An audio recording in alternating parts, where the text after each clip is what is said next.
So back to that subscriber question. I just did a video on what the 3 things I've seen a successful new investor. So I thought I would only be remiss if I didn't talk about things that are the red flags in my mind when I'm talking to someone.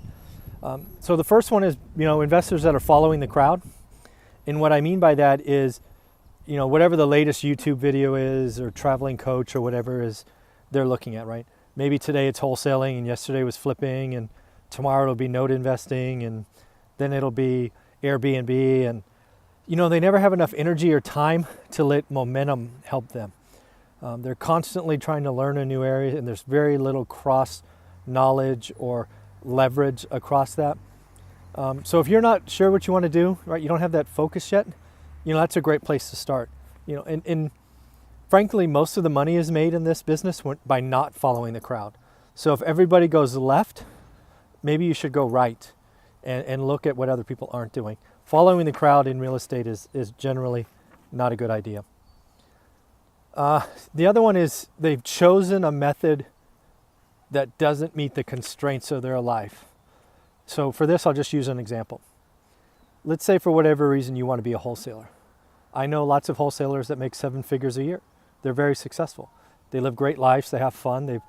They've added processes and procedures to their business, but it's a full-time job.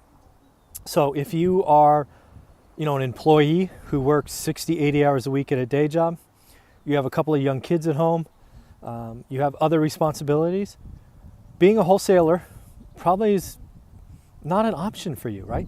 You have so few time elements that you could, sort of slice up, that being a wholesaler, certainly at scale, probably not the right option. You might want to look at something else.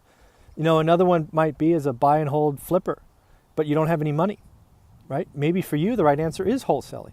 So in the end, all of us come to this with some constraints: time, money, experience, location. Make sure you look at your constraints and match that up to the vehicle that you've chosen. And then the last one is kind of the flip side of one of them I brought up earlier in the other video. And that's, again, kind of counterintuitive, and that's being too excited.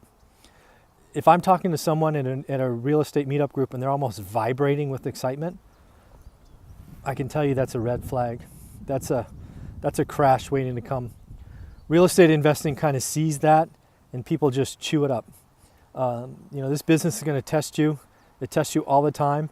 And if that's kind of where you are, try to moderate that. Come back just a little bit.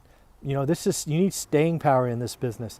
And if you come out too hot, I'm afraid you don't have great staying power. So in the end, I think there's 3 things that I look for as a red flag.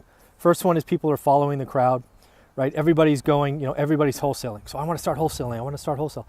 And, maybe that's not the right option. The other one is choosing something that your constraints in your general life are really bad fits, right? You have, 15 minutes free a day. Can you really wholesale and send 10,000 pieces of mail and follow up on the phone calls and all of that stuff? Probably not. And then the last one is quite simple, just being too excited. I get it, I understand, but please bring that back, get measured, have staying power, and this business will do great things for you. So hopefully that makes sense. Again, these were based on subscriber questions. What have I seen as the 3 traits of success and the 3 traits of, maybe you should look yourself in the mirror. So hopefully that makes sense. Have a great day.